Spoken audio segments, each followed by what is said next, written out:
Hello नमस्कार साथियों, कैसे हो आप सब लोग। आई होप बहुत अच्छे होंगे आप सब लोग। मेरा नाम है हरिओम सिंह और बहुत बहुत स्वागत है आप सभी लोगों का हरिओम एजुकेशन यूट्यूब चैनल पर। आज मैं आरंभ बैच का chapter number 1 matter in our surroundings का लेक्चर नंबर 5 लेकर आया हूं। आज हम आपको बहुत सारा चीज़ पढ़ाएंगे। सबसे पहले आज हम आपको बताएंगे scale of measuring temperature. Temperature को हम लोग कितने स्केल से मेजर करते हैं, तो इसमें मेनली हम आपको 3 स्केल के बारे में बताएंगे। सबसे पहला रहेगा सेल्सियस स्केल, दूसरा रहेगा फ़ारेनहाइट स्केल और तीसरा रहेगा केल्विन स्केल। ठीक है, और तीनों का कन्वर्जन भी हम लोग देखेंगे।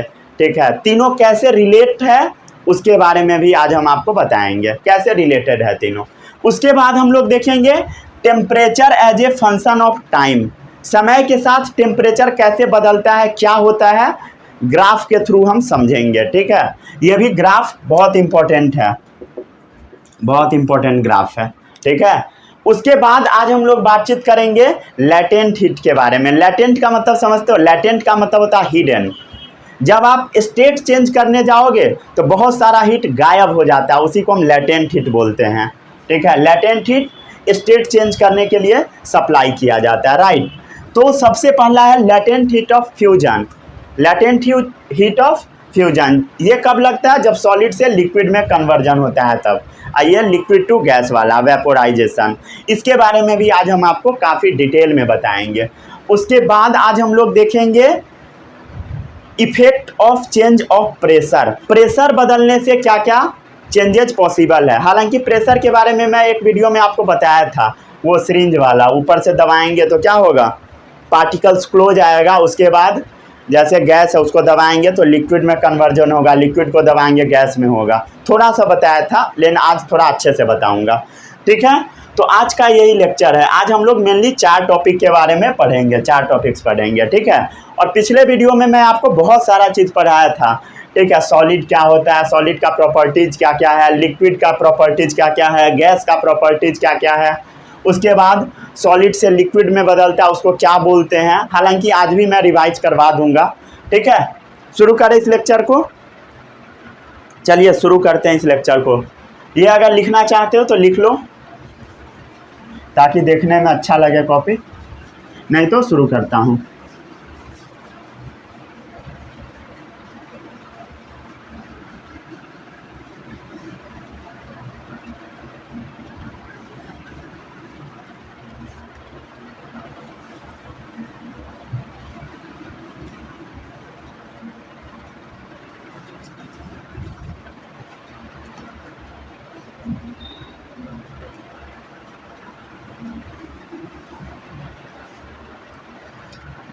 चलिए कॉपी में आपको हेडिंग डालना है scale of measuring temperature. Scale of measuring temperature. Temperature measure हम लोग किस किस स्केल से करते हैं उसके बारे में बताएंगे आज। तो मेनली हम लोग टेम्परेचर मेजर करते हैं 3 स्केल से। कितने स्केल से बताओ? 3 स्केल से। कौन कौन है उसके बारे में हम लोग देख लेते हैं। सबसे पहला है सेल्सियस स्केल। इसका नाम जरूर आप कभी ना कभी सुने होइएगा, सेल्सियस स्केल। इसको आप ऐसे लिखना, डिग्री सेल्सियस, डिग्री सेल्सियस।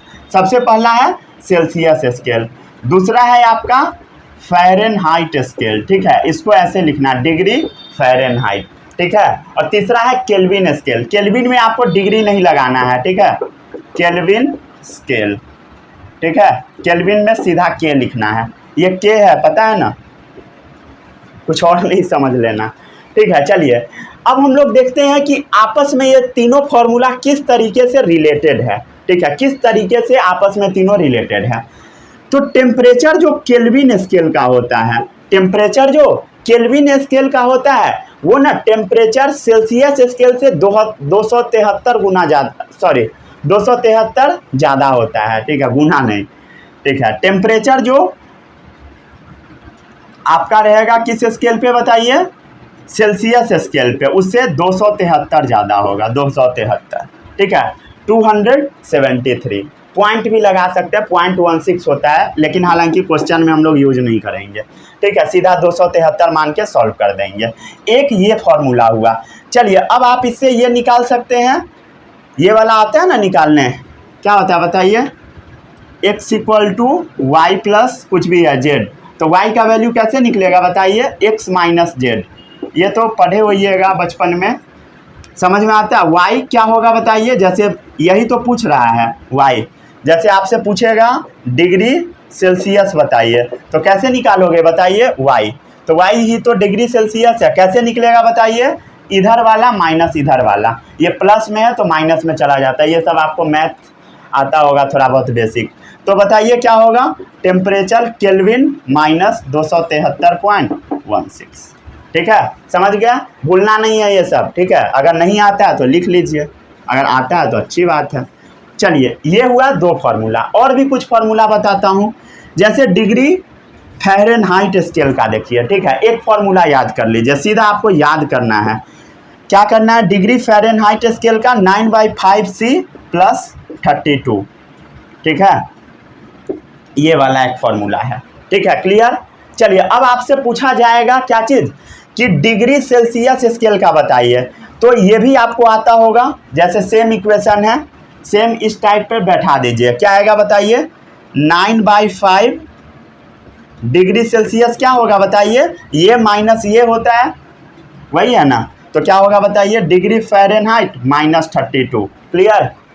समझ में आ रहा है कि नहीं आ रहा, उड़ रहा है भाई, समझ में आना चाहिए, ठीक है। अगर आपसे पूछेगा कि डिग्री सेल्सियस क्या होगा, तो क्या होगा बताइए, डिग्री फ़ारेनहाइट माइनस 32 बाई क्या होगा बताइए, बाई क्या होगा, ये वाला यहाँ पे है, ठीक है, ये वाला यहाँ पे है, तो इसको हम नीचे लिख सकते हैं, 9/5 को लिख सकते हैं, क्या दिक्कत है इसमें, लिख सकते हैं, क्लियर, लिख सकते हैं। ये सिंपल बेसिक वाला मैथ है भाई, समझ में आ रहा है कि नहीं आ रहा, समझ में आना चाहिए, ठीक है, थोड़ा बहुत एकदम बेसिक है, ठीक है, हो गया। चलिए उसके बाद डिग्री सेल्सियस क्या होगा बताइए, 5 ऊपर चला जाएगा, ये सब आता है कि नहीं आता, degree Fahrenheit minus 32 into 5/9, clear, ये समझ में आता है। ये जो नीचे है ऊपर चला जाएगा, कैसे, रुक जाइए बताता हूँ, क्या होगा, डिग्री फ़ारेनहाइट माइनस 32, ये क्या है, बाई में है, बाई मतलब होता है डिवाइडेड, डिवाइडेड 9/5, क्लियर, यही तो लिखा हुआ है, देखो ना वही लिखा हुआ है। चलिए इसको आप क्या आगे लिखिएगा बताइए, डिग्री फ़ारेनहाइट माइनस 32 इंटू, ये डिवाइड उल्टा हो जाता है, डिवाइड को जब मल्टीप्लाई में कन्वर्ट करते हैं तो क्या होगा, 5/9, क्लियर, समझ आया, 5/9 वही तो लिखा हुआ है, क्लियर, समझ गए। तो डिग्री सेल्सियस का ये फॉर्मूला हो गया, ठीक है, चौथा नंबर। आपको याद क्या क्या रखना है उसको एक बार मैं बॉक्स में डाल देता हूँ, ठीक है। सबसे पहला फॉर्मूला आपको याद रखना है, टेम्परेचर केल्विन स्केल पे क्या होगा, टेम्परेचर सेल्सियस स्केल प्लस 273.16, ठीक है। पॉइंट के बाद हम लोग तोड़ तोड़ के पढ़ते हैं, अगर 5 अंक लिखा रहेगा, पाँचों को हम लोग सेपरेट करके पढ़ते हैं, पता है ना ये सब। कुछ लोग पढ़ देता है .16, ठीक है, गलत है, ठीक है, वैसे नहीं पढ़ना है, पॉइंट के बाद सेपरेट कर करके पढ़ा जाता है, ये सब आपको बचपन में सिखाया गया होगा। चलिए अब आता है टेम्परेचर सेल्सियस स्केल पे, केल्विन स्केल माइनस 273.16, ठीक है। चलिए ये फ़ारेनहाइट स्केल का ये भी फार्मूला याद कर लीजिए, और एक ये याद कर लीजिए, ठीक है, 4 फार्मूला। इसी की हेल्प से आपके स्कूल एग्जाम में बहुत सारे क्वेश्चंस आएंगे, आप सॉल्व कर लीजिएगा, ठीक है, क्लियर। कुछ क्वेश्चन दे दूं क्या, दे देता हूं, रुक जाइए, रब कर दूं क्या, पूरा लिख लिए थे, नहीं लिखे थे तो बैक जाके लिख लीजिए।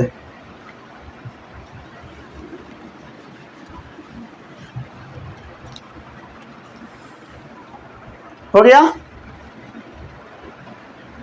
चलिए अब सबसे पहला क्वेश्चन है, 200 डिग्री सेल्सियस को केल्विन में बदलिए, 200 डिग्री सेल्सियस को केल्विन में आपको बदलना है। चलिए बदलिए, 200 डिग्री सेल्सियस में कितना केल्विन होगा बताइए, सिंपल फॉर्मूला है, केल्विन स्केल का टेम्परेचर एट केल्विन स्केल क्या होता है बताइए? टेम्परेचर एट सेल्सियस स्केल, ये वाला फॉर्मूला लगाइए, प्लस 273.16। ठीक है, बताइए टेम्परेचर सेल्सियस स्केल पे कितना है? 200। ठीक है, केल्विन पे 273.16। ठीक है, टेम्परेचर बताइए केल्विन स्केल पे कितना आएगा? दोनों को ऐड कर दीजिए, 0.16374। क्लियर? आ गया केल्विन स्केल पे 473.16। सही या गलत बताइए? क्लियर है? चलिए एक क्वेश्चन हो गया आपका, और भी होगा, रुक जाइए चेक कर लेता हूँ।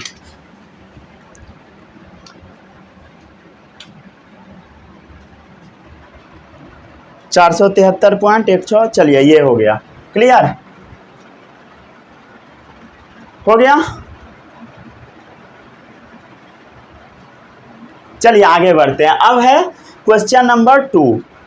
थोड़ा रब कर देता हूं नीचे का, नहीं तो बगल में ही लिख दो। क्या बगल में बुक वाला ही क्वेश्चन लिख देता हूं, बुक्स में जो दे रखा होता है। जैसे ये क्वेश्चन है 450 केल्विन टू डिग्री सेल्सियस। ठीक है, ये भी बनाकर देखिए।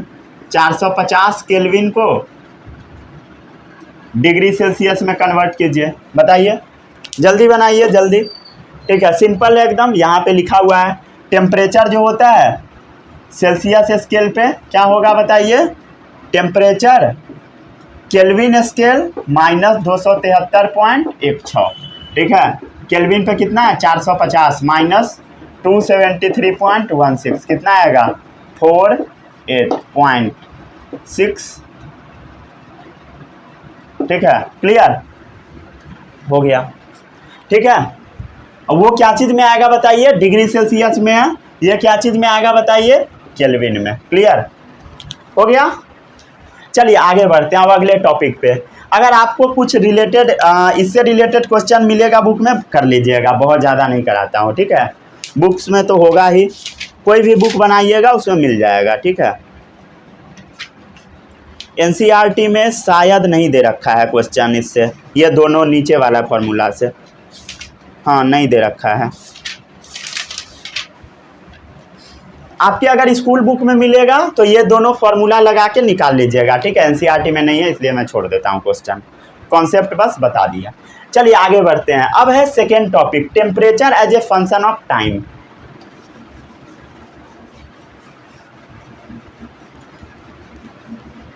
ये टॉपिक थोड़ा समझने वाला है। ठीक है, समझ में थोड़ा कम आते रहता है बच्चे लोगों को, इसको थोड़ा समझिएगा।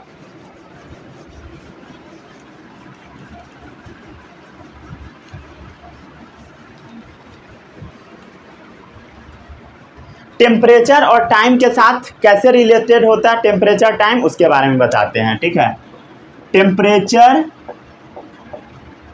As a function of time. चलिए ग्राफ के थ्रू इसको हम समझने का कोशिश करते हैं। सबसे पहले आपको थोड़ा बहुत बेसिक चीज़ पता होगा, जैसे आप बचपन में ऐसा ग्राफ जरूर बनाते आए होइएगा, ऐसा वाला। ठीक है, जैसे देखिए मान लेते हैं कि गाड़ी गया 1 मीटर पे गया 1 सेकेंड में। ठीक है, 2 मीटर पे गया 2 सेकेंड में, 3 मीटर पे गया 3 सेकेंड में। ठीक है, तीसरा सेकेंड में, 4 मीटर 4th सेकेंड।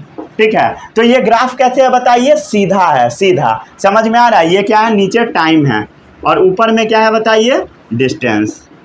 ठीक है, तो ये डिस्टेंस टाइम ग्राफ है। ऐसा आप जरूर कभी ना कभी पढ़े होइएगा बचपन में। ठीक है, डिस्टेंस टाइम ग्राफ ऐसे बना रहा है। ठीक है, ऐसे वाला, मतलब जैसे जैसे डिस्टेंस बढ़ रहा है वैसे वैसे टाइम बढ़ रहा है, या ऐसे कह सकते हैं जैसे जैसे टाइम बढ़ रहा है वैसे वैसे डिस्टेंस भी बढ़ रहा है, और सेम तरीके से। ठीक है, इतना समझ गए? चलिए अब देखते हैं temperature as a function of time. Temperature और टाइम का ग्राफ कैसा होगा? तो आपको एक साइड लिखना है टेम्परेचर, एक साइड लिखना है टाइम। ठीक है, यहाँ पर जैसे मान लीजिए लिख दिया मैं टेम्परेचर, क्या लिख दिया? टेम्परेचर, और यहाँ पर टाइम लिख दिया। क्लियर? टेम्परेचर और टाइम। क्लियर? ऊपर में टेम्परेचर लिखिए ऐसे, और यहाँ पे टाइम लिखिए, ऐसे टाइम बढ़ता जाएगा। सबसे पहले क्या कीजिए, मान लेते हैं आप एक सॉलिड को हीट करने लगे, कोई भी सॉलिड ले लीजिए, कोई भी एक सॉलिड। सॉलिड मतलब समझते हो, सॉलिड मतलब जैसे मान लीजिए बर्फ है, बर्फ को आप हीट करने लगे, ठीक है, सॉलिड को हीट करने लगे। सॉलिड का एग्जाम्पल आइस। आप मान लेते हैं बर्फ को हीट करने लगे, बर्फ लिए गर्म करने लगे, वो जो फ्रीजर में से बर्फ निकालिए और उसको गर्म कीजिए। गर्म कीजिएगा तब क्या होगा उसको समझिए। जैसे जैसे आप गर्म कीजिएगा समय लगेगा, ठीक है, समय लगेगा। उसके बाद क्या होगा, थोड़ा थोड़ा टेम्परेचर इंक्रीज होगा। क्या होगा बताइए, थोड़ा थोड़ा टेम्परेचर इंक्रीज होने लगेगा। मान लीजिए ये पॉइंट ए है और पॉइंट ये ए है, सॉरी ये पॉइंट ओ है और ये पॉइंट ए है। तो ओ से ए में क्या होगा, टेम्परेचर सबसे पहले इंक्रीज करेगा। टेम्परेचर क्या होगा बताइए, इंक्रीज करेगा। ऊपर एरो मतलब इंक्रीज। क्या करेगा, क्या किए हम लोग बताइए, सबसे पहले सॉलिड को लिए मतलब आइस को लिए हीट करने लगे, तो क्या होगा, टेम्परेचर इंक्रीज करेगा, सबसे पहला काम, ठीक है। उसके बाद क्या होगा, एक ऐसा टेम्परेचर आएगा जिसके बाद आपका जो बर्फ होगा वो पिघलना स्टार्ट हो जाएगा, ठीक है। ये जैसे मान लीजिए ए है, ऐसा टेम्परेचर जो कि है मेल्टिंग पॉइंट ऑफ, वही जो सॉलिड आप लिए, सॉलिड में जैसे मान लीजिए आइस लिए, तो आइस मान लेते हैं ए टेम्परेचर पे पिघलना स्टार्ट हो गया, ठीक है। और हम लोग हीट देते रहे, हीट देते रहे, हीट देते रहे। उसके बाद क्या होगा, एक कांस्टेंट वे में, कांस्टेंट मतलब समझते हो, मतलब कुछ नहीं होगा, सीधे आगे की तरफ बढ़ता रहेगा, ठीक है, आगे की तरफ बढ़ता रहेगा। यहाँ पे क्या अभी बर्फ है, यहाँ पर क्या हो रहा है, इस पॉइंट पे जो आप सॉलिड लिए, सॉलिड मतलब जो आप आइस लिए वो लिक्विड में चेंज होगा, ठीक है, सॉलिड चेंजिंग इनटू लिक्विड, ठीक है, समझ गए, सॉलिड्स चेंजिंग इनटू लिक्विड। चलिए इस पॉइंट का आप कुछ नाम भी दे दीजिए, बी। सबसे पहले क्या हुआ, टेम्परेचर बढ़ने लगा जब हम लोग हीट किए, तब जैसे बर्फ को हीट किए टेम्परेचर बढ़ने लगा। फिर क्या हुआ बताइए, उसके बाद ए बी पॉइंट में क्या होगा, सॉलिड बदल रहा होगा लिक्विड में, ठीक है, सॉलिड लिक्विड में लगातार बदलेगा कांस्टेंट वे में, ठीक है, कांस्टेंट वे में, समझ आया। उसके बाद क्या होगा वो समझिए।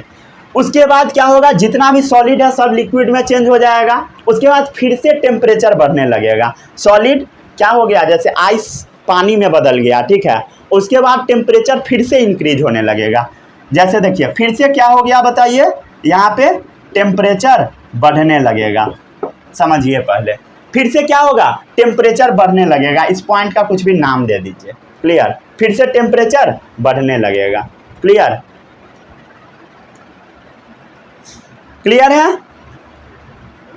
उसके बाद क्या होगा वो समझिए। ये जो आपका पॉइंट है, ठीक है, पॉइंट सी, ये ना ऐसा पॉइंट है जहां पे जैसे टेम्परेचर था जिसपे सॉलिड मेल्ट होना स्टार्ट हो गया था, वैसे ही सी ऐसा टेम्परेचर है जिस टेम्परेचर पे जो आपका लिक्विड है वो बॉयल होना स्टार्ट हो जाएगा, ठीक है, समझ गया। बॉइलिंग पॉइंट ऑफ लिक्विड है, मतलब लिक्विड गैस में बदलने लगेगा। ये क्या है बताइए, टेम्परेचर है, कौन सा temperature, boiling point of liquid, clear. थोड़ा बहुत कम समझ में आएगा, फिर भी कोशिश कीजिए समझने का, ठीक है।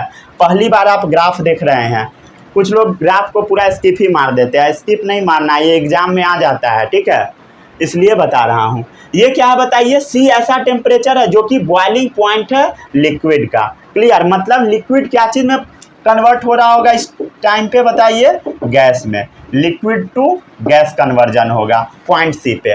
और फिर से क्या होगा, फिर से ग्राफ कांस्टेंट हो जाएगा, मतलब फिर से ग्राफ क्या होगा, कांस्टेंट हो जाएगा। फिर से temperature constant till whole liquid change to gas, ठीक है। फिर से क्या होगा बताइए, टेम्परेचर कांस्टेंट हो जाएगा, temperature constant till whole liquid changes into gases, ठीक है।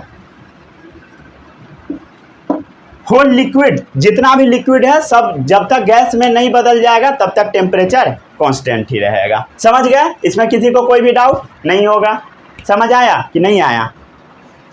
क्या किए हम लोग, सबसे पहले ये देखिए, पहले ग्राफ समझिए, ठीक है, फिर बुक से भी पढ़ के सुना देता हूँ, ठीक है, तब थोड़ा और अच्छा लगेगा पढ़ने में। पहले इसको देख लीजिए, नोट भी कर लीजिए। जैसे मान लीजिए हम लोग बर्फ को लिए, ठीक है, बर्फ को लिए, पहले टेम्परेचर बढ़ने लगा, हीट किए, तब उसके बाद क्या होगा, ऐसा टेम्परेचर आएगा जहाँ पे सॉलिड मेल्ट होना स्टार्ट हो जाएगा। जैसे बर्फ लिए तो बर्फ मेल्ट होना स्टार्ट हो जाएगा। फिर क्या होगा, ए भी जो है इसमें क्या होगा, सॉलिड लगातार गैस में बदल रहा, सॉलिड लिक्विड में बदल रहा होगा, ठीक है। उसके बाद फिर से टेम्परेचर बढ़ने लगेगा। टेम्परेचर क्या हो रहा है बताइए, इंक्रीज हो रहा है, ठीक है। टेम्परेचर बढ़ने लगा, उसके बाद सी पॉइंट पे जाएगा, उसके बाद क्या होगा, ऐसा टेम्परेचर आएगा जिसमें लिक्विड बॉयल होना स्टार्ट हो जाएगा, मतलब लिक्विड गैस में बदलने लगेगा। और सी डी में टेम्परेचर कांस्टेंट रहेगा till whole liquid changes into gases. समझ गए, इजी था, बहुत भारी तो था नहीं, ठीक है। चलिए पढ़ के सुना देता हूं। जैसे देखिए फॉर पार्ट ओए में क्या हो रहा है, temperature increases till point A, ठीक है, is reach from point A solid start, point A से क्या होगा, solid start changes into liquid, ठीक है, start to changes into liquid, ठीक है। Temperature at A is the melting point, ठीक है। टेम्परेचर ए क्या है, मेल्टिंग पॉइंट टू सॉलिड का, ये सब तो लिखा ही दिया, बुक का लैंग्वेज नहीं लिखिए इसमें, ठीक है। जहाँ पे बुक का लैंग्वेज का जरूरत पड़ेगा मैं पूरा लिखा दूंगा। लैटेंट हीट में पूरा अच्छे से लिखवाऊंगा बुक वाला लैंग्वेज, क्योंकि एग्जाम में वो पूछा जाएगा, ठीक है। लेकिन इससे क्वेश्चन नहीं आएगा, इससे ग्राफ पूछता है, तो ग्राफ ये वाला याद कर लीजिएगा, ठीक है। चलिए ए बी पर क्या होगा, temperature remain constant, A B पे दिखा दिया, ए बी में टेम्परेचर कांस्टेंट होगा during time solid is changes into liquid, ठीक है। बोल रहा था उस टाइम से टेम्परेचर क्या होगा बताइए, कांस्टेंट होगा, ठीक है। चलिए और क्या है, फ्रॉम पॉइंट बी से क्या होगा बताइए, temperature start rising, that means whole of the liquid changes in whole solid liquid में बदल जाएगा, इसका मतलब टेम्परेचर बढ़ने लगेगा, क्लियर। उसके बाद क्या होगा, फॉर पार्ट बी सी हो गया। उसके बाद at point C temperature become constant, ठीक है, यहाँ पे टेम्परेचर कांस्टेंट हो जाएगा। उसके बाद और क्या क्या, that means liquid start to changes into gases, ठीक है, सब लिखा हुआ है, क्लियर। अब आप बुक देखोगे, बुक में पूरा जितना भी लिखा हुआ था सब चीज़ एक्सप्लेन कर दिया। चलिए अब आते हैं अगले टॉपिक पे, वो टॉपिक है आपका लैटेंट हीट, ठीक है, इसको नोट कर लीजिए। दिख रहा है प्रॉपर, हाँ अच्छे से दिख रहा है।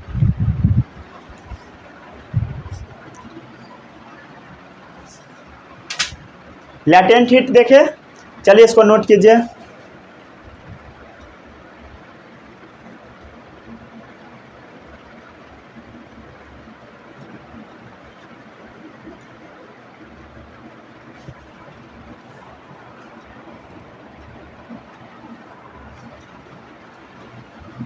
हो गया, temperature as a function of, ये टाइम समझ में आया, क्या होगा, कैसा ग्राफ होगा बताइए। सबसे पहले ऐसे होगा, फिर ऐसे, फिर ऐसे, फिर ऐसे, क्लियर।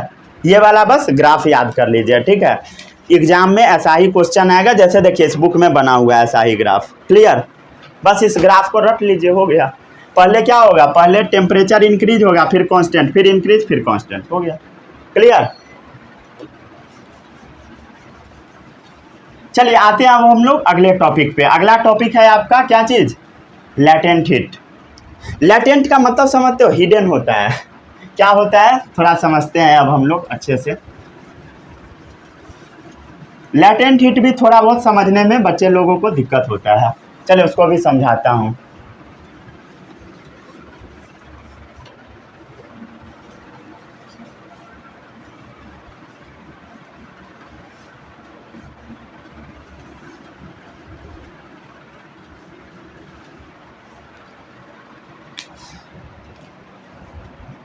चलिए देखते हैं लैटेंट हीट, ठीक है।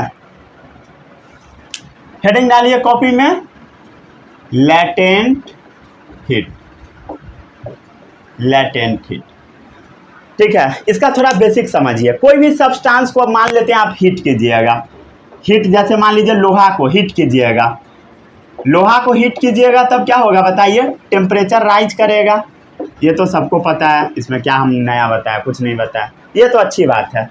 लेकिन लेकिन लेकिन मान लीजिए आप बर्फ को हीट करने लगे, क्या किए, आइस लिए फ्रीजर से निकाले, उसको हीट करने लगे। जैसे मान लीजिए ये है आइस का टुकड़ा, ठीक है, इसको आप फ्रीजर से निकाले और हीट करने लगे, क्या करने लगे, हीट।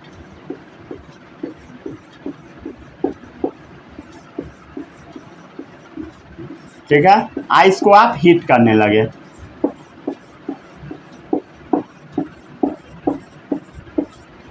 ठीक है, ये आप फ्रीजर से आइस का टुकड़ा निकाले और इसको आप हीट करने लगे, तो एक्चुअल में क्या होगा ना, आइस है बर्फ है, तो इसको अगर आप हीट करोगे ना तो जिसका अभी इतना जितना टेम्परेचर रहेगा, मतलब ये आइस है, इसको आप हीट करना स्टार्ट किए तो आइस बर्फ है, ठीक है, आप इसको हीट करने लगे, तो आप हीट कर रहे हैं लेकिन इसका टेम्परेचर बढ़ ही नहीं रहा होता है, तो आखिर हीट जाता कहाँ है, हीट गायब हो जाता है। वो जो छुपा हुआ सा हीट होता है उसी को हम लेटेंट हीट बोलते हैं। लेटेंट का मतलब ही होता है हिडन। क्या होता है बताइए, means hidden.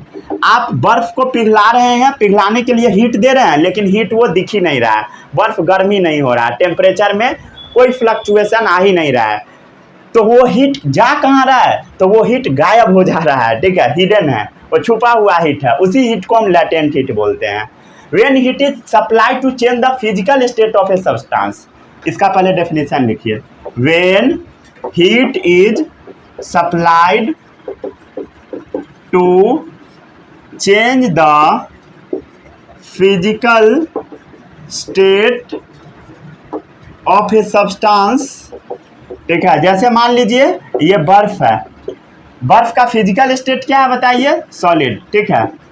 When heat is supplied to change the physical state of a substance, there is no increase in temperature of a substance, ठीक है, then there is no increase in temperature, no increase in temperature of a substance। Substance का temperature में कोई फर्क ही नहीं पड़ेगा, temperature बढ़ेगा ही नहीं, बर्फ का जितना टेम्परेचर है 0 डिग्री सेल्सियस उतना ही रह जाएगा, कोई फर्क पड़ेगा ही नहीं। तो आखिर ये हीट जा कहाँ रहा है, तो हीट गायब हो जा रहा है, वही हीट को हम लेटेंट हीट बोलते हैं। The heat energy which has to be supplied to change the state of a substance, उसी को हम बोलते हैं लेटेंट हीट। समझ गए, क्लियर। लेटेंट हीट क्या है, जब आप सॉलिड को लिक्विड में बदलने जा रहे हैं और आप जो हीट दे रहे हैं और हीट गायब हो जा रहा है, उसी को लेटेंट हीट बोलते हैं, ठीक है। The heat energy which has to be supplied, the heat energy which is supplied, वहां तो वही तो लिखा हुआ है, वही सेम डेफिनेशन है। The heat energy which has to be supplied to change the state of a substance, to change the state of a substance, उसी को हम क्या बोलते हैं बताइए, उसी को क्या बोलते हैं, लेटेंट हीट। क्लियर। वेन क्या क्या लिख दिया, the heat energy which is supplied to change the state of a substance known as latent heat. Clear है। लेटेंट हीट क्या है, समझ आया। आप सॉलिड को लिक्विड में बदलने जा रहे हैं और हीट जो दे रहे हैं और हीट गायब हो रहा है, उसी को हम बोलते हैं लेटेंट हीट। लेटेंट हीट में टेम्परेचर बढ़ता ही नहीं है, ठीक है, गर्म करते हैं और टेम्परेचर नहीं बढ़ता है, ठीक है। आइस को गर्म करेंगे टेम्परेचर बढ़ेगा ही नहीं, और टेम्परेचर नहीं बढ़ेगा तो क्या थर्मामीटर में पता लगेगा, नहीं लगेगा। मतलब आप लेटेंट हीट को थर्मोमीटर में भी डिटेक्ट नहीं कर सकते हैं, ठीक है। क्या डिटेक्ट कर पाओगे लेटेंट हीट को थर्मामीटर में, बताइए, नहीं कर पाओगे, कैसे करोगे, ठीक है, समझ गए। तो लेटेंट हीट दिया क्यों जाता है, supply to change the state of a substance, क्यों दिया जाता है, latent heat supply to change the state of a substance. Clear है कि नहीं है, क्लियर, ठीक है। लेटेंट हीट, रुक जाइए एक मिनट, लेटेंट हीट का मतलब है हिडन हीट, समझ गए। आखिर ये लेटेंट हीट चला कहाँ जाता है, गायब कहाँ होता है, तो एक चीज समझो, ठीक है। जैसे मान लीजिए ये आइस है, सॉलिड स्टेट में है, ठीक है, और आइस क्या होगा बताइए, लिक्विड स्टेट में कन्वर्ट होगा, यही आप चाह रहे हैं, ठीक है, आप चाह रहे हैं कि यही हो जाए, ठीक है। तो ये आइस क्या चीज में बदल रहा है बताइए, लिक्विड स्टेट में।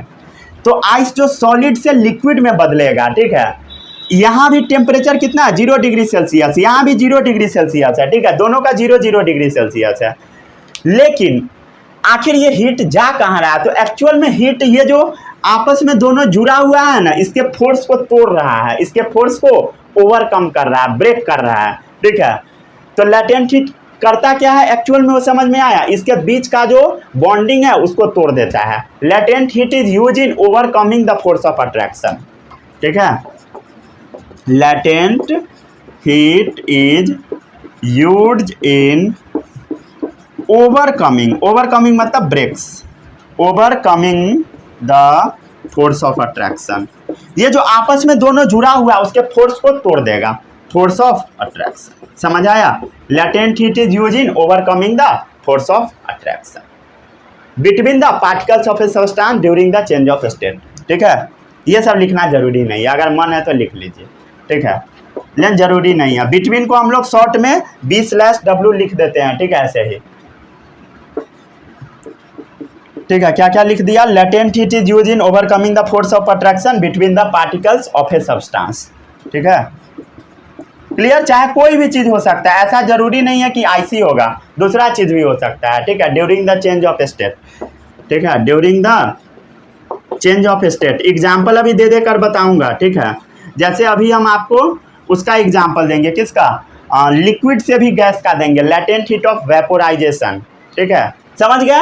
लेटेंट हीट क्या है, लेटेंट हीट मतलब हीट एनर्जी गायब हो जाता है, उसी को लेटेंट हीट बोलते हैं। हम लोग बर्फ को गर्म कर रहे होते हैं बट कुछ दिखता ही नहीं है, ठीक है। एक्चुअल में ऐसा होता क्यों है, क्योंकि हीट एनर्जी गायब हो जाता है, हिडन है, समझ गए, क्लियर। चलिए आगे बढ़ते हैं। अब आता है अगला टॉपिक,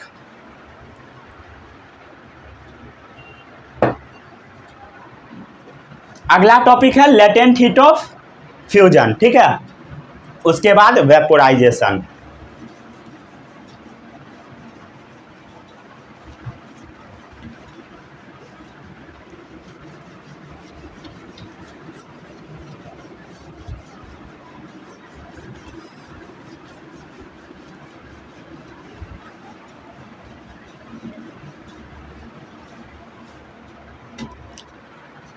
चलिए आगे बढ़े। अब आता है अगला टॉपिक, लेटेंट हीट समझ गया, हीट एनर्जी जो गायब हो जाता है स्टेट चेंज होने में, ठीक है, क्लियर।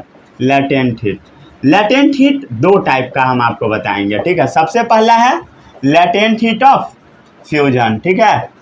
फ्यूजन मतलब क्या होगा बताइए, सॉलिड टू लिक्विड, सॉलिड से लिक्विड बदलने में जो हीट एनर्जी गायब होता है उसको लेटेंट हीट ऑफ फ्यूजन बोलते हैं। और लेटेंट हीट ऑफ वेपोराइजेशन क्या होता है, अगर आप लिक्विड को हीट करोगे गैस बनाने के लिए तो जो हीट एनर्जी गायब हो जाता है उसको हम लेटेंट हीट ऑफ वेपोराइजेशन बोलते हैं। सबसे पहले हेडिंग डालिए, latent heat of fusion, latent heat of fusion. Fusion मतलब सबको समझ में आता है, ये सब भी नहीं आता है क्या, सॉलिड टू लिक्विड में कन्वर्जन, ठीक है, सॉलिड का फ्यूज हो जाना, ठीक है, समझ गए। चलिए अब देखते हैं हम लोग latent heat of fusion. Latent heat of fusion का एग्जांपल तो अभी दिया ही था, ठीक है। जैसे मान लीजिए ये आइस का पार्टिकल्स है, फिर से बना देता हूं,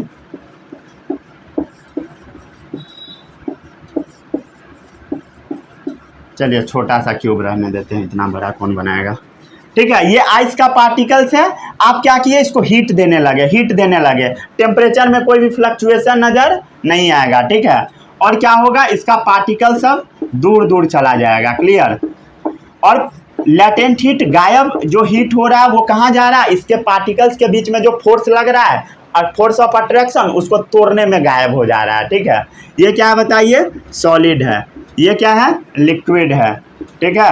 और दोनों का टेम्परेचर क्या होगा बताइए, सेम ही होगा, टेम्परेचर क्या होगा, सेम होगा, क्लियर, समझ गए।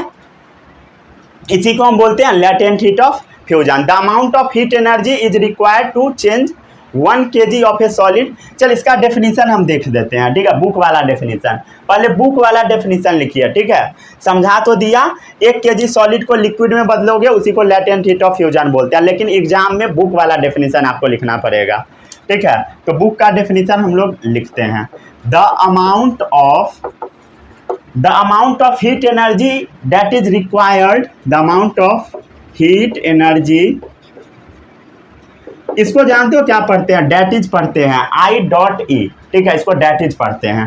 The amount of heat energy required to change 1 kg of a solid into liquid, required to change 1 kg of solid, 1 kg of solid मतलब 1 kg बर्फ, ठीक है, सॉलिड में कुछ भी हो सकता है, इंटू लिक्विड, ठीक है, और वो होना चाहिए एटमॉस्फेरिक प्रेशर पे, ठीक है, एट एटमॉस्फेरिक प्रेशर, ठीक है, एटमॉस्फेरिक प्रेशर पे, ठीक है, जो एटमॉस्फेयर में प्रेशर होता है वहां पे, एट इट्स मेल्टिंग पॉइंट, ठीक है, at its melting point, known as latent heat of fusion, समझ गया, is known as latent heat of fusion, latent heat of fusion. चलिए इसका मतलब फिर से समझिए, the amount of heat energy that is required to change 1 kg of solid into liquid, 1 kg solid को liquid में कन्वर्ट करने में जो हीट एनर्जी लगेगा, heat energy required to change 1 kg of solid into liquid at atmospheric pressure पे, ठीक है, at its melting point पे, उसी को हम बोलते हैं लेटेंट हीट ऑफ फ्यूजन, समझ गया, फ्यूजन मतलब solid to liquid conversion, clear. चलिए एक चीज बताइए, particles in water at 0 degree Celsius possesses more energy, 0 degree Celsius पर वाटर का जो पार्टिकल्स है इसमें ज़्यादा एनर्जी होगा क्योंकि इसका पार्टिकल बहुत तेजी में घूम रहा होगा, ठीक है, ये क्लियर है, ये भी क्वेश्चन एक बार एग्जाम में आ गया था, particles in water at 0 degree Celsius has more energy, ठीक है, आया था कि ज़्यादा एनर्जी किसके पास होता है, पार्टिकल्स ऑफ क्या है, पार्टिकल्स ऑफ वाटर में या पार्टिकल्स ऑफ आइस में, तो क्या होगा, वाटर में होगा, समझ गया, particles of water at 0 degree Celsius has more energy as compare to particles in ice at same temperature, ठीक है, ये लिखना चाहते हैं तो लिख लीजिए, ये क्वेश्चन एक बार पूछ लिया था एग्जाम में इसलिए बता रहा हूँ, as compare to particles of ice at 0 degree Celsius, या कह दीजिए सेम टेम्परेचर, क्लियर है, सभी लोगों को समझ में आया समझ में। अब एक चीज याद रखिएगा, ठीक है, latent heat of fusion of ice, ठीक है, बर्फ को पिघलाने में कितना हीट गायब हो जाता है, ये क्वेश्चन एग्जाम में आता है, तो ये आपको याद रखना है, 3.34 into 10 to the power 5 joule, समझ गए, क्लियर, इतना हीट क्या होता है, गायब हो जाता है, अगर आप आइस को पानी में कन्वर्ट करोगे तब इतना हीट गायब हो जाता है, इतना ज़्यादा जूल हीट एनर्जी गायब होता है, ठीक है, बहुत ज़्यादा हीट एनर्जी गायब होता है, समझ गए, मतलब टेम्परेचर बढ़ेगा ही नहीं इतना हीट देने पर, समझ गया, इसका मतलब समझ में आया, इसका मतलब एग्जाम में पूछ लेता है इसलिए बता देता हूँ, 1 kg ऑफ आइस एट, इसका मतलब क्या वो समझिए, 1 kg of ice at 0 degree Celsius, 1 kilo जो आइस है 0 डिग्री सेल्सियस हैज 3.33 क्या होगा, has 3.34 into 10 to the power 5 joule energy, समझ गया, joule of less heat than 1 kg of water at उतना डिग्री सेल्सियस, समझ गया, क्लियर, इसमें किसी को कोई भी डाउट नहीं, फिर से समझिए, लेटेंट हीट ऑफ फ्यूजन क्या होता है, सॉलिड से लिक्विड में जो बदलने में हीट गायब होता है उसी को लेटेंट हीट ऑफ फ्यूजन बोलते हैं, the amount of heat energy that is required to change 1 kg of solid into liquid at atmospheric pressure और मेल्टिंग पॉइंट पे, उसी को लेटेंट हीट ऑफ फ्यूजन बोलते हैं। पार्टिकल्स जो वाटर में होता है 0 डिग्री सेल्सियस पर, उसमें क्या होता है, ज़्यादा एनर्जी होता है एज कम्पेयर टू सॉलिड, ठीक है, सेम टेम्परेचर पे, latent heat of fusion of ice इतना जूल होता है, इसका मतलब समझ में आया, 1 kg of ice at 0 degree Celsius है इतना joule energy of less heat energy, ठीक है, ऑफ लेस हीट, समझ गया, लेस हीट देन वो पानी, ठीक है, then 1 kg of water, then 1 kg of water, ठीक है, क्लियर। चलिए हो गया आपका लेटेंट हीट ऑफ फ्यूजन, ठीक है, क्या क्या दे रखा है, इसका डेफिनेशन बता दिया, particles in water has more energy ये भी बता दिया, दिस सजेस्ट दैट, चलिए हाँ हो गया, समझ गया, इसमें किसी को कोई भी डाउट, इसको नोट डाउन कर लीजिए,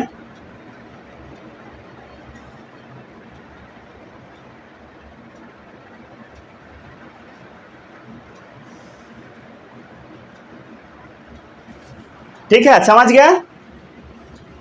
एट सेम टेम्परेचर, ठीक है, सेम टेम्परेचर पे कितना टेम्परेचर बताइए, 0 डिग्री सेल्सियस, 0 डिग्री सेल्सियस। ठीक है, नोट करना चाहते हैं तो कर लीजिए या स्क्रीनशॉट भी ले लीजिए। क्लियर है, आगे बढ़ूं।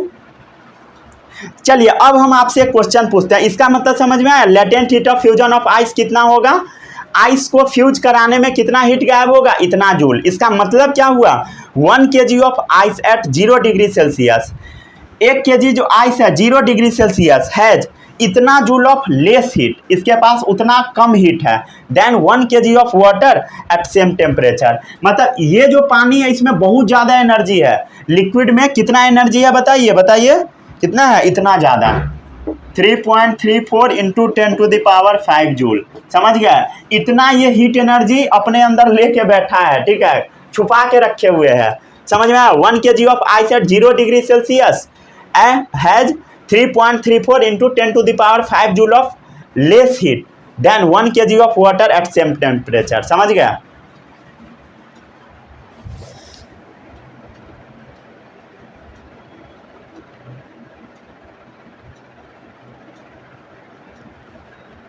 समझ गया, मतलब ये इतना एनर्जी अपने अंदर छुपा लिया मतलब समझ रहे हो, इसका फोर्स ऑफ अट्रैक्शन तोड़ने में गायब हो गया। क्लियर, और पता नहीं लगेगा, टेम्परेचर वही का वही रहेगा। क्या ये थर्मोमीटर में डिटेक्ट होगा, ना होगा। याद रखिएगा, लेटेंट हीट थर्मोमीटर में डिटेक्ट होगा, कभी नहीं होगा। क्यों, क्योंकि टेम्परेचर बढ़ेगा ही नहीं। ठीक है, चलिए अब इसको नोट डाउन कर लीजिए अच्छे से। एक और पॉइंट बताता हूँ,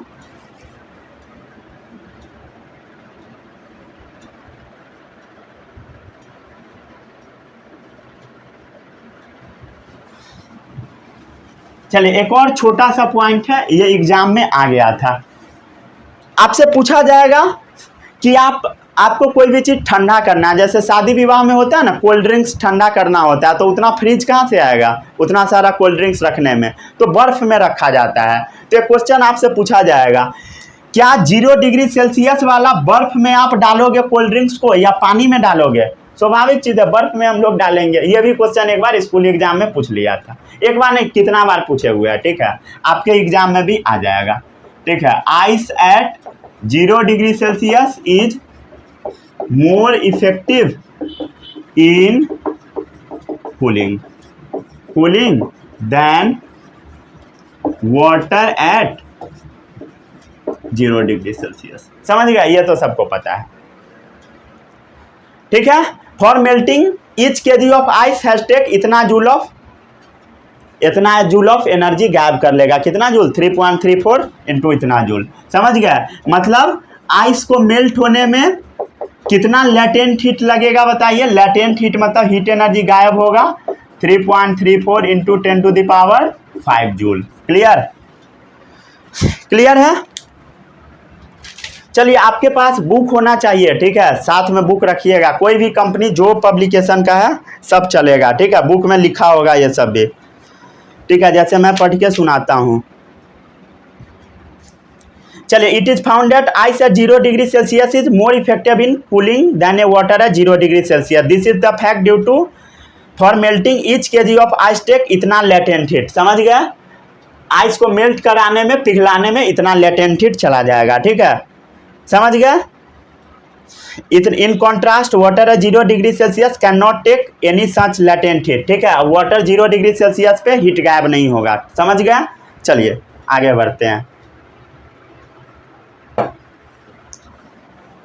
समझ में आया क्यों हम लोग यूज करते हैं, वाई का आंसर यहाँ पे है। ठीक है, कुछ क्वेश्चन मैं दे भी दूंगा, ठीक है, घर से करने के लिए। चलिए इसको नोट जल्दी जल्दी कर लीजिए और समझिए। जहाँ भी डाउट है कमेंट बॉक्स में लिख दीजिएगा। क्लियर है इतना, इसमें कोई भी डाउट दिख रहा है प्रॉपर? हाँ, सब दिख रहा है।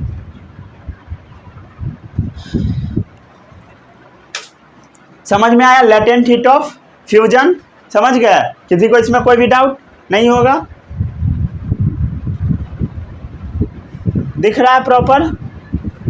मिनट, चलिए आगे बढ़ते हैं। अब आता है लेटेंट हीट ऑफ वेपोराइजेशन, ठीक है।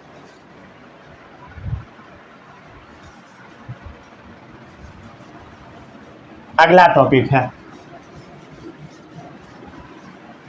थोड़ा आज का लेक्चर 1 घंटा के करीब का होगा, ठीक है, उससे थोड़ा ज़्यादा भी जा सकता है।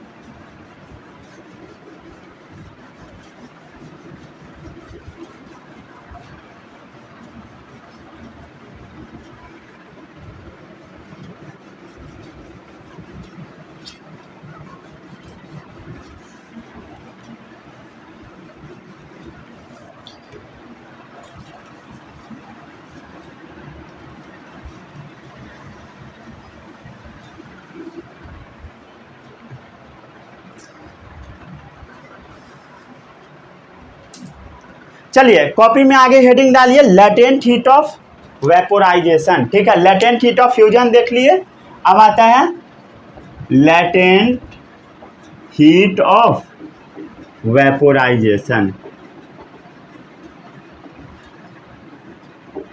Latent heat of vaporisation again जैसा उसमें बताया था वैसा ही इसमें भी होगा, ठीक है। इसमें क्या होगा वो समझिए, इसमें लिक्विड टू स्टेट कन्वर्जन होगा, sorry liquid to gas conversion होगा। जैसे मान लीजिए लिक्विड में पार्टिकल्स कैसा है बताइए, दूर दूर है, ठीक है, दूर दूर, थोड़ा थोड़ा दूर दूर है, ठीक है। अब क्या हुआ, इस लिक्विड को आप गैस बनाना चाहते हैं, लिक्विड को गैस बनाना चाहते हैं, मतलब पार्टिकल्स ऐसा ऐसा इसका हो जाए, ये आप करना चाहते हैं। तो लिक्विड से आप जब गैस बनाइएगा तो उसमें बहुत सारा हीट एनर्जी क्या होगा, मतलब बहुत सारा क्या होगा, हीट गायब हो जाएगा, ठीक है। कितना गायब होता है, 22.5 इंटू 10⁵, ठीक है, इतना हीट एनर्जी गायब हो जाता है, 22.5 इंटू 10⁵ जूल, ठीक है, ये याद रखिएगा, ठीक है, समझ गए। इतना जूल हीट एनर्जी गायब हो जाता है जब लिक्विड से आप गैस में कन्वर्जन कीजिएगा, तो उसी को हम बोलते हैं लेटेंट हीट ऑफ वेपोराइजेशन। मतलब लिक्विड से आप वेपर बनाइएगा तो उसमें इतना हीट गायब होगा। अमाउंट ऑफ हीट एनर्जी, चल इसका डेफिनेशन लिखते हैं क्योंकि एग्जाम में आएगा, ठीक है। The amount of heat energy, the amount of heat energy is required to convert कितना 1 kg, ठीक है, 1 kg ऑफ वो क्या चीज, पानी, ठीक है, 1 kg ऑफ लिक्विड, ठीक है, इनटू वेपर स्टेट, समझ रहे हो, इनटू वेपर स्टेट, क्लियर है। The amount of heat energy that is required to convert 1 kg of liquid into vapour state, कितना 1 kg of liquid into vapour state, that means gaseous state, ठीक है, उसी को हम बोलते हैं क्या चीज, लेटेंट हीट ऑफ वेपोराइजेशन, ठीक है, समझ गए। अब लिखना चाहते हो अगर वो सब एट इट्स बॉइलिंग पॉइंट तो वो सब भी आप लिख सकते हैं, ये सब लगाना जरूरी है, ठीक है, लगा दीजिएगा तो एग्जामिनर को अच्छा लगेगा। Without any rise in temperature, ठीक है, without any rise in temperature, ठीक है, बिना टेम्परेचर राइज हुए, टेम्परेचर उसमें नहीं बढ़ेगा, ठीक है, ये तो पता ही है। लेटेंट का मतलब क्या होगा बताइए, हिडन, टेम्परेचर मतलब जो आप इतना जूल एनर्जी दे रहे हो वो गायब हो जाएगा। The amount of heat energy is required to convert 1 kg of liquid into vapour state at its boiling point without any rise in temperature is known as latent heat of vaporization, clear. इसमें किसी को कोई भी doubt नहीं होगा, clear है, समझ में आता है। जैसे 1 kg पानी को कन्वर्ट करोगे गैस में तो इतना जूल हीट एनर्जी गायब हो जाएगा, समझ गए। Latent heat of vaporization of water, ये आप लिख सकते हैं, ऊपर तो लिख ही दिया, latent heat of vaporization of water कितना होगा बताइए, 22.5 इंटू 10⁵ जूल, ठीक है, 22.5 इंटू 10⁵ जूल पर kg, समझ गए, क्लियर। इसमें किसी को कोई भी डाउट, 1 kg में इतना जूल क्या होगा, हीट एनर्जी गायब होगा, क्लियर। क्लियर है? इसका मतलब समझ में आता है? इसका मतलब जैसे उसमें इसका मतलब बताया था वैसे इसका मतलब आप खुद ही लिखिए कमेंट बॉक्स में। लिख दूं क्या? पार्टिकल्स इन स्टीम एट 0 कितना 100 डिग्री सेल्सियस होगा, ठीक है, उसी पर ना होगा कन्वर्जन, ठीक है, समझ गया? क्लियर है? Clear? Particles in steam at 100 degree Celsius has more energy. Particles in steam, वो जो भाप है, at 100 degree Celsius has more energy than किससे? ये वाले लिक्विड से। समझ गया? क्लियर? Particles in steam at 100 degree Celsius has more energy than that of water at 100 degree Celsius, than that of water at same temperature. कितना? Same temperature कितना बताइए? 100 डिग्री सेल्सियस। क्लियर? इसका मतलब समझ में आया? Latent heat of vaporization of water इतना joule per kg. इसका मतलब है particles in steam at 100 degree Celsius, particles जो स्टीम में होगा 100 degree Celsius has more energy, इसमें बहुत ज़्यादा एनर्जी होगा than that of water at same temperature. Water same temperature पे कितना? तो उतना। समझ गया? इतना, ठीक है, उतना हीट एनर्जी वो अपने अंदर छुपा के रखा होगा। क्या चीज़? गैस। कितना बताइए? 22.5 इंटू 10⁵ जूल, ठीक है। कितना मान लेते हैं? लिक्विड 1 kg है तब। क्लियर? समझ गए? एकदम इजी है, भारी थोड़ी ना। हो गया?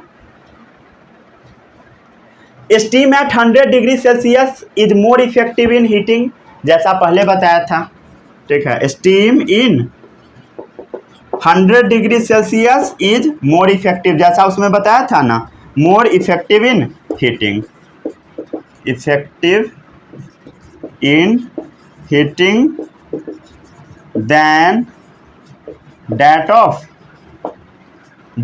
Of water at 100 degree Celsius, ठीक है। क्लियर है? समझ गए?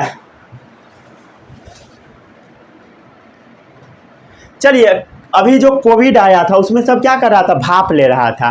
तो भाप लेने में क्या हो रहा था? मुंह झरक जाता था बहुत आदमी का। जैसे भाप में थोड़ा देर डाले, वो जो आता है ना भाप लेने वाला, वो डब्बा में जैसे मुंह आदमी डालता था, लगता था कि पूरा मुंह जल गया। ऐसा क्यों होता था? जैसे आप गर्म पानी में करोगे तो वैसा कुछ नहीं होगा, लेकिन भाप से बहुत जल्दी जल जाता है, ठीक है। अगर आप भाप में 2 मिनट मुंह रख के रह गए तो पूरा मुंह जल झरक के साफ हो जाएगा, ठीक है। जैसे अभी था ना कोविड में, सब भाप ले रहा था, तो भाप लेने में बहुत आदमी का मुँह जल जा रहा था, ठीक है। तो वो ऐसा होता क्यों है? इसका जवाब आपको कमेंट बॉक्स में देना है, ठीक है। लिख दूं क्या क्वेश्चन? स्टीम से जो बर्न होता है, मतलब भाप से जो जलता है, steam burns more severe than boiling water, more severe than boiling water. भाप जो होता है वो बॉइलिंग वाटर से बहुत ज़्यादा सीवियर तरीके से जला देता है। वाई? क्यों ऐसा? ठीक है, कमेंट बॉक्स में बताइए, ठीक है। सोच के कमेंट बॉक्स में बताइए, मैं इसका आंसर बोल देता हूँ, ठीक है। अगर आप लिखना चाहेंगे तो लिख सकते हैं, ठीक है, लेकिन मैं लिखूंगा नहीं इसका आंसर, ठीक है। बोल दूं क्या आंसर? कौन सा क्वेश्चन है?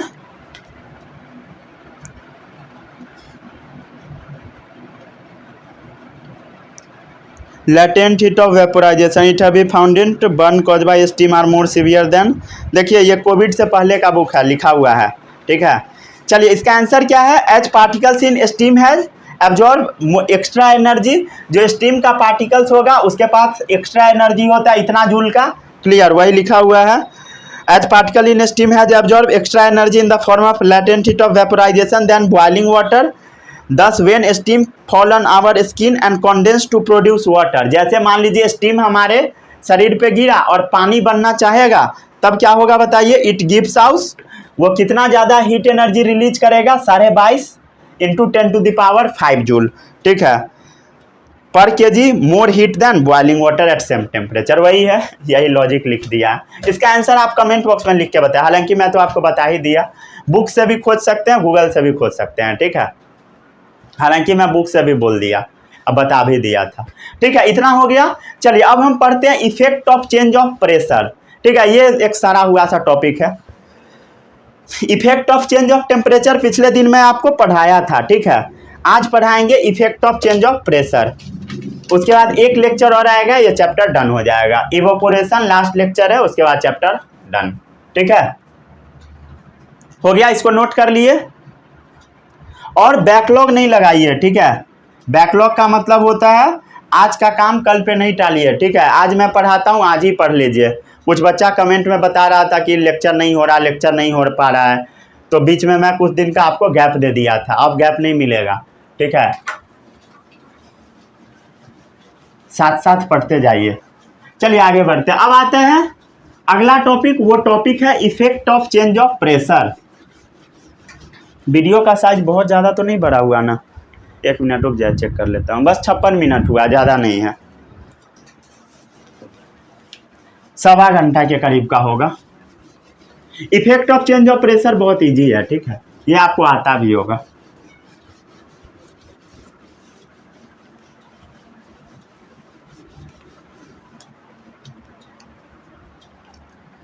चलिए कॉपी में हेडिंग डालिए, effect of change in pressure.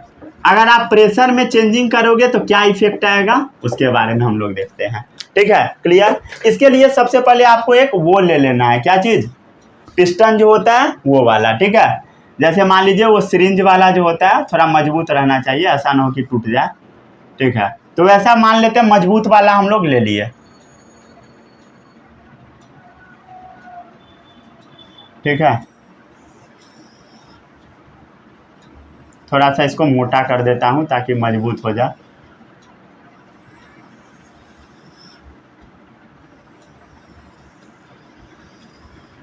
जैसे मान लीजिए इसमें आपको दे दिया गया गैस, ठीक है। क्या दे दिया गया बताइए, गैस दे दिया गया। इसमें क्या दे दिया गया, गैस दे दिया गया, ठीक है। तो गैस का पार्टिकल दूर दूर होगा, दूर दूर होगा, दूर दूर होगा, दूर दूर होगा, ठीक है। और इसके ऊपर आपको एक पिस्टन दे दिया गया है, ठीक है। पिस्टन मतलब जो दबाया जाता है गैस में, वो होता है ना सिरिंज में, ऊपर से दबाते हैं वो वाला, ठीक है। क्लियर है। ये आपको एक सिलेंडर दे दिया गया, सिलेंडर या सिरिंज जो होता है वो दे दिए, ठीक है।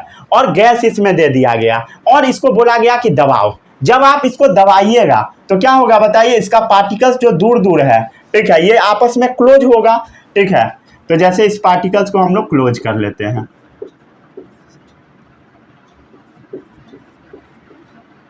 ठीक है। ये देखिए पार्टिकल्स क्या हुआ, इसका क्लोज आ गया।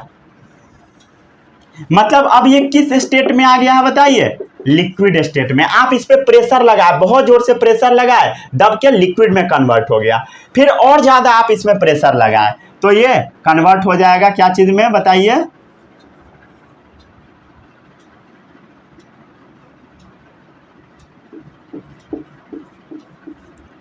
ये कन्वर्ट हो जाएगा सॉलिड में। मतलब इस एक्सपेरिमेंट से आपको कुछ समझ में आ रहा होगा, ठीक है, कि आप अगर गैस के ऊपर प्रेशर लगाओगे लिक्विड बनेगा, लिक्विड के ऊपर लगाओगे सॉलिड बनेगा, ठीक है। इसमें पार्टिकल्स गिन गिन के रखे हैं, जैसे 4 3 7 6 13, इसमें भी 13 ही डाला, ठीक है। हालांकि बुक्स में नहीं डाला होता है 4 3 7 6 13, ठीक है, ताकि अच्छा लगे, ठीक है, समझ में आए, ठीक है। समझ गया। मतलब क्या किए, प्रेशर लगा रहे हैं हम लोग तो स्टेट में कन्वर्ट हो रहा है, मतलब स्टेट चेंज हो जा रहा है, ठीक है।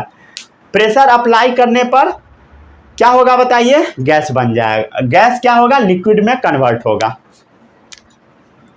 क्या होगा बताइए, प्रेशर अप्लाई करने पर गैस क्या होगा, लिक्विफाई हो जाएगा प्रेशर अप्लाई करने पर। और टेम्परेचर रिड्यूस करने पर, पिछले दिन भी बताया था, टेम्परेचर को जब आप कमाओगे, पिछले एक्सपेरिमेंट में देखिए, टेम्परेचर को रिड्यूस कीजिए, ठीक है। जैसे मान लीजिए टेम्परेचर को कमाइए, जैसे गैस है, गैस का टेम्परेचर कमाइएगा, क्या होगा बताइए, लिक्विफाई हो जाएगा, मतलब वो लिक्विड बनेगा, ठीक है। लिक्विड का टेम्परेचर कमाइए, सॉलिड बनेगा। वैसे ही लिक्विड पर प्रेशर लगाइएगा, सॉलिड बन जाएगा। तो प्रेशर अप्लाई करने पर और टेम्परेचर रिड्यूस करने पर क्या होगा बताइए, गैसेस जो है लिक्विफाई हो जाएगा। क्लियर। गैसेस क्या होगा, लिक्विफाई। वही ना होता है एलपीजी, लिक्विफाई पेट्रोलियम गैस। उसको गैस के ऊपर प्रेशर दबा दबा के लिक्विफाई कर दिया जाता है, लिक्विड बनाया जाता है। क्लियर, समझ गए, समझ गए। प्रेशर एक्सर्टेड बाय गैस को हम लोग मेजर करते हैं एटमॉस्फेयर में, ये आप याद कर सकते हैं। Pressure exerted by gas is measured in atmosphere. ठीक है, एटमॉस्फेरिक प्रेशर। ठीक है, pressure exerted by gas is measured in atmosphere. ठीक है, एटमॉस्फेयर मतलब समझते हो, एटीएम। ठीक है, एटीएम जो लिखा रहता है इसका मतलब होता है एटमॉस्फेयर, वो वाला नहीं जिससे पैसा निकलता है। ठीक है, pressure exerted by gas is major in atmosphere. ठीक है, एटमॉस्फेरिक फॉर्म में हम उसको मेजर करते हैं। ये क्वेश्चन एक एग्जाम में पूछ लिया था। ठीक है, 1 एटीएम में कितना होता है, 1 पॉइंट कितना है, 01 इंटू 10⁵ पास्कल। पास्कल क्या है बताइए, पास्कल क्या है बताइए, यूनिट है। ठीक है, प्रेशर का, समझ गए, प्रेशर का एसआई यूनिट है pascal, SI unit of pressure. Clear है, इसमें किसी को कोई भी डाउट नहीं होगा। क्लियर, कुछ तो छूटा नहीं। एक मिनट रुक जाइए, बुक पहले खोजने दीजिए। ठीक है, समझ गए। पीए का मतलब होता है पास्कल, प्रेशर का एसआई यूनिट है। एक बार रिवाइज करा दूं क्या, जितना अभी तक पढ़ाया वो सब। चलिए एक बार रिवाइज हम लोग कर लेते हैं। ठीक है, जैसे मान लीजिए सॉलिड को आप जब लिक्विड में कन्वर्ट करेंगे, सॉलिड को लिक्विड में कन्वर्ट करेंगे, उस प्रोसेस को क्या बोलते हैं हम लोग, बताइए, बताइए कमेंट बॉक्स में। फ्यूजन, सॉलिड को लिक्विड में। ठीक है, और लिक्विड को सॉलिड में बनाएंगे तो उसको सॉलिडिफिकेशन बोलेंगे या फ्रीजिंग बोलेंगे। क्लियर, इसमें किसी को कोई भी डाउट नहीं होगा। अगर आप लिक्विड को गैस में कन्वर्ट करेंगे, लिक्विड को गैस में कन्वर्ट करेंगे, इसको हम क्या बोलेंगे बताइए,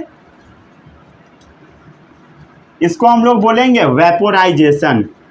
ठीक है, लिक्विड टू गैस कन्वर्जन क्या है, वेपोराइजेशन। अगर आप गैस को लिक्विड में बनाओगे उसको क्या बोलते हैं, कॉन्डेंसेशन। ठीक है, ये सब आपको याद होगा, कॉन्डेंसेशन। एक बार रिवाइज बस करा देता हूं। क्लियर है, अगर आप गैस को सॉलिड में कन्वर्ट करोगे, गैस को सॉलिड में कन्वर्ट करोगे, गैस टू सॉलिड, इसको क्या बोलते हैं बताइए, सब्लिमेशन। सब्लिमेशन, जैसे कैम्फर, कपूर का सब्लिमेशन। ठीक है, क्लियर, सॉरी सॉलिड टू उल्टा बोल दिया। जैसे सॉलिड को आप गैस में कन्वर्ट करोगे, ठीक है, उसको क्या बोलेंगे बताइए, सब्लिमेशन। क्लियर, अगर आप गैस को सॉलिड में कन्वर्ट करोगे तो उसको हम बोलते हैं डिपोजिशन। ठीक है, सॉलिड गैस टू सॉलिड को हम डिपोजिशन बोल देते हैं। ठीक है, डिपोजिशन, या इसको हम बोलते हैं डी सब्लिमेशन।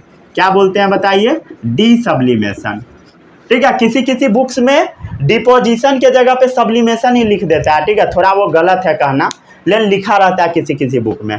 ठीक है, जैसे मेरे पास भी एक बुक है अभी, उसमें वो लिखा हुआ है। ठीक है, गैस टू सॉलिड सब्लिमेशन ही दे दिया, लेकिन होगा डिपोजिशन। ठीक है, नहीं तो डी सब्लिमेशन बोलिए, सब्लिमेशन बोलना थोड़ा सा गलत है। ठीक है, समझ गए, वही हमको याद था तो बता दिए बाय मिस्टेक। ठीक है, समझ गए, इसमें किसी को कोई भी डाउट नहीं होगा। समझ में आया, प्रेशर और टेम्परेचर का क्या है इफेक्ट। ठीक है, थोड़ा सा समराइज कर देता हूं इसको भी। ठीक है, simultaneously effect of temperature and pressure. Temperature pressure को एक साथ लगाओगे तब क्या होगा वो देख लेते हैं हम लोग। ठीक है,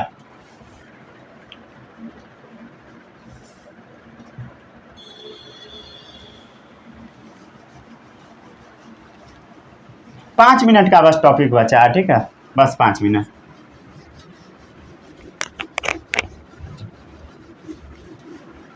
आपके पास बुक्स होना चाहिए, बुक्स को जरूर पढ़िएगा। ठीक है, कोई भी बुक आपके पास, जो भी बुक है उसी से पढ़िए। ठीक है, जरूरी नहीं है कि ये खरीदिए वो खरीदिए, जो है उसी से पढ़िए, लेकिन पढ़िए जरूर। नहीं पढ़िएगा, बुक्स नहीं पढ़िएगा, कुछ नहीं होगा। ठीक है, नोट्स पढ़ने से कुछ नहीं होता, मेन है बुक्स पढ़ना। ठीक है, अभी के समय में आपको बुक्स पढ़ने का आदत लगना चाहिए। ठीक है, नहीं तो बाद में आपको दिक्कत हो सकता है। ठीक है, चलिए आगे बढ़ते हैं। अब आता है अगला टॉपिक, दूसरे मार्कर से लगाता हूँ, ग्रीन मार्कर बहुत देर से बैठा हुआ है। Simultaneously effect of temperature and pressure, दिख रहा है कि नहीं दिख रहा है? दिख रहा होगा, और नहीं दिख रहा है तो चेंज कर देता हूँ मार्कर। ग्रीन वाला नहीं दिखता रहता है, ठीक है, यह भी दिक्कत है। Simultaneously effect of temperature and pressure, चलिए थोड़ा बहुत कुछ रिवाइज कराता हूँ। सॉलिड का पार्टिकल्स क्लोजर होगा, ठीक है, इसको इसके फोर्स को ओवरकम करने के लिए हम लोग हीट देते हैं, ठीक है। वो हीट क्या है? Latent heat. आई होप आपको समझ में आ गया होगा लेटेंट हीट, ठीक है, समझ गए। और ये लिक्विड बन गया, ठीक है, ये सॉलिड है, लिक्विड बन गया, लेटेंट हीट दी है। फिर लिक्विड से इसको क्या बोलते हैं? Latent heat of fusion. और लिक्विड को जब आप गैस में कन्वर्ट करोगे, ठीक है, गैस में कन्वर्ट करोगे तो इसमें हम देते हैं लेटेंट हीट ऑफ वेपोराइजेशन। ये सब याद है ना, मतलब हीट क्या हो रहा है? गायब हो रहा है, टेम्परेचर नहीं बढ़ेगा, समझ गया, क्लियर। अब आता है simultaneously effect of temperature and pressure, ठीक है। जैसे मान लीजिए टेम्परेचर को जब आप कमाओगे, डिक्रीज इन टेम्परेचर, जैसे बर्फ गैस का पार्टिकल्स है, अगर आप टेम्परेचर को कमाओगे तो पार्टिकल्स क्या होगा? गैस का क्लोजर आ जाएगा, ठीक है। डिक्रीज इन टेम्परेचर से क्या होगा? Particles closer, clear. गैस का पार्टिकल्स दूर दूर है, टेम्परेचर को कमाए क्या होगा? पार्टिकल्स क्लोज आएगा तो लिक्विड में कन्वर्ट हो जाएगा, क्लियर। और कैसे कर सकते हो वो देखिए, जैसे मान लीजिए इंक्रीज इन प्रेशर, ठीक है, आप प्रेशर को बढ़ा दिए, मतलब गैस के ऊपर प्रेशर लगा रहे हैं तो वो लिक्विड में कन्वर्ट हो जाएगा। तो इंक्रीज इन प्रेशर से क्या होगा बताइए? पार्टिकल्स फिर भी क्लोज आ जाएगा, क्लियर, पार्टिकल्स क्लोजर आ जाएगा, मतलब क्लोज आ जाएगा। लो टेम्परेचर और हाई प्रेशर पे गैस लिक्विफाई होता है। लो टेम्परेचर, टेम्परेचर को कम कर दीजिए, ठीक है, गैस को लिक्विफाई करना है तो टेम्परेचर को लो कर दीजिए, और या तो प्रेशर को बढ़ा दीजिए, एंड हाई प्रेशर, ठीक है, या तो आप प्रेशर को बढ़ा दीजिए, नहीं तो दोनों काम कीजिए, ठीक है। प्रेशर को बढ़ा दीजिए, गैस के ऊपर प्रेशर लगाइए, क्या होगा? गैस लिक्विफाई हो जाएगा, क्लियर, लिक्विफाई, क्लियर है। इसमें किसी का कोई भी डाउट नहीं होगा, ठीक है। कुछ टेक्निकल प्रॉब्लम की वजह से वीडियो बीच से कट गया था, चलिए आगे बढ़ते हैं। थोड़ा बहुत नॉइज आएगा, थोड़ा उसको मैनेज कर लीजिएगा। गैस को लिक्विफाई कैसे किया जाएगा तो बताइए कैसे करेंगे? ये मैं आपको बताया था। टेम्परेचर को जब कम कर दोगे तब क्या होगा? Gas liquefy. टेम्परेचर को कम कर दोगे तब क्या होगा? जैसे गैस का पार्टिकल्स है, दूर दूर है, टेम्परेचर कम करोगे, पार्टिकल्स क्लोज आ जाएगा, गैस लिक्विफाई हो गया। और क्या कर सकते हो? प्रेशर को हाई कर दोगे, ऊपर से दम लगा के प्रेशर लगाओगे, पार्टिकल्स क्या होगा? क्लोज हो जाएगा, फिर भी क्या हो गया? गैस लिक्विफाई हो गया। चलिए आपसे मैं एक क्वेश्चन पूछता हूं जिसका जवाब आपको बताना है। अगर आप टेम्परेचर को बढ़ा देंगे, ठीक है, जैसे मान लीजिए गैस का पार्टिकल्स है, इसका आप टेम्परेचर बढ़ा दिए, तब क्या होगा? पार्टिकल्स और दूर दूर चला जाएगा। और प्रेशर को लो कर दिए, प्रेशर को लो कर देना मतलब समझ रहे हो, ये जो पिस्टन है इसको खींच के बहुत दूर ले गए, ठीक है, जैसे प्रेशर लो मतलब पिस्टन को और ऊपर खींच के ले गए, मतलब ये गैस का पार्टिकल्स और दूर दूर चला जाएगा। तो आपसे एक सवाल पूछा जाएगा, क्या टेम्परेचर बढ़ा देने पर और प्रेशर कम कर देने पर गैस लिक्विफाई होगा? तो इसका जवाब है नहीं होगा, ठीक है। क्या होगा बताइए? क्या लिक्विफाई होगा? नहीं होगा। ये क्वेश्चन एग्जाम में आया हुआ है, ठीक है, इसलिए बता दिया, ठीक है, समझ गए। चलिए एक और पॉइंट एग्जाम में आया था उसके बारे में बता देता हूं। टेम्परेचर का इफेक्ट ज़्यादा होता है या प्रेशर का? तो इसका जवाब आपको मार के आना है एग्जाम में, टेम्परेचर का, समझ गए। चलिए एक और पॉइंट एग्जाम में आया था, ये भी एग्जाम में आया हुआ है, ठीक है। डेफिनेशन पूछा था कि क्रिटिकल टेम्परेचर क्या होता है? क्रिटिकल टेम्परेचर, चलिए इसको समझिए। चाहे कोई भी गैस हो, ठीक है, for every gas there is a certain temperature, एक सर्टेन टेम्परेचर होता है, उसके बाद आप उस गैस के स्टेट के साथ कुछ नहीं कर सकते हो, ठीक है। Certain temperature above which gas can not be change to liquid state, एक सर्टेन टेम्परेचर होता है हर गैस के लिए जिसके बाद इस गैस को आप लिक्विड में नहीं बदल सकते हो, ठीक है, एक सर्टेन टेम्परेचर तक ही बदल पाओगे, उसके बाद नहीं बदल पाओगे। उसी टेम्परेचर को हम क्रिटिकल टेम्परेचर बोलते हैं, ठीक है। चाहे आप कितना भी प्रेशर क्यों ना लगा दो, वो गैस का जो पार्टिकल्स होगा वो क्या होगा, अपना स्टेट नहीं बदलेगा। वैसे प्रेशर को क्रिटिकल प्रेशर बोलते हैं। फिर से पढ़िए, for every gas there is a certain temperature, कोई भी गैस के लिए सर्टेन टेम्परेचर होता है, above which gas can not be change to liquid state, उसके बाद गैस लिक्विड में कन्वर्ट नहीं हो पाएगा, ठीक है। However large pressure may be on surface, चाहे इसके सरफेस पे आप कितना भी प्रेशर क्यों ना लगा दे, ठीक है। वैसे टेम्परेचर को हम क्रिटिकल टेम्परेचर बोलते हैं और वैसे प्रेशर को क्रिटिकल प्रेशर बोलते हैं। चलिए आप अब इसको नोट कर लीजिए, ठीक है। आई होप नोट कर लिए होइएगा।